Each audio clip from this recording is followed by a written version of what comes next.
The rise of the Fulani in Hausaland, migration, betrayal, and legacy of the Jihad reporter. The Pen Trust documentary special for centuries, the Hausa city-states thrived across the savannas of West Africa, Kano, Zaria, Katsina, Gobir, ruled by local emirs and enriched by trade, scholarship, and Islamic culture. But in the early 19th century, a revolutionary wave swept across Hausaland, not from the outside world, but from within. This is the story of Fulani migration, jihad, and the transformation of the Hausa political and religious landscape.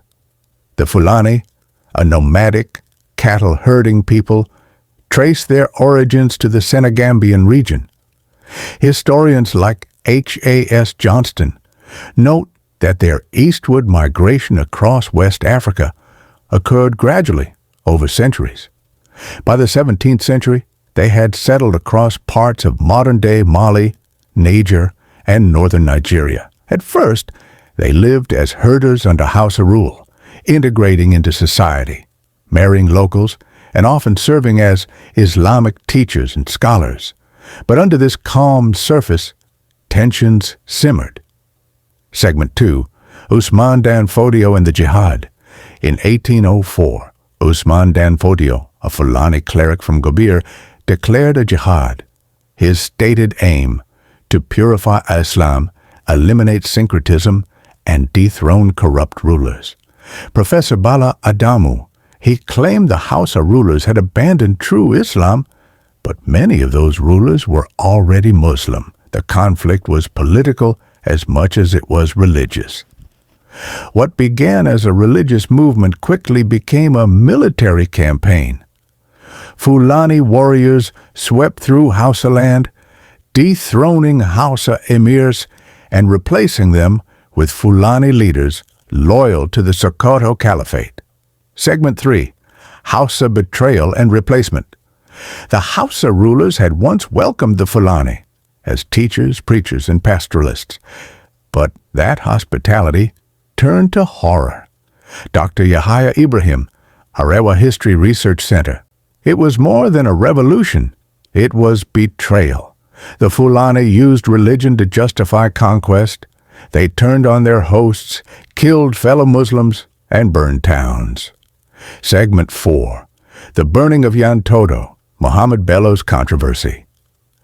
After the death of Dan-fodio in 1817, his son Muhammad Bello became Sultan of Sokoto. Bello, a prolific writer and military leader, expanded the caliphate further, but not without controversy. Historical records, including oral accounts and some critical texts, accuse Muhammad Bello of ordering the burning of Dan-fodio, a major Hausa library known for Islamic and scientific manuscripts. Dr. Fatima Musa, Islamic history lecturer. Bello's defenders say it was accidental or politically necessary, but others see it as a cultural erasure, a deliberate attempt to rewrite Hausa Islamic history. He also ordered attacks on Hausa towns still ruled by non-Fulani elites, even if they were Muslim, drawing criticism from scholars of his time. Segment 5, Scholarly Criticism of the Jihad.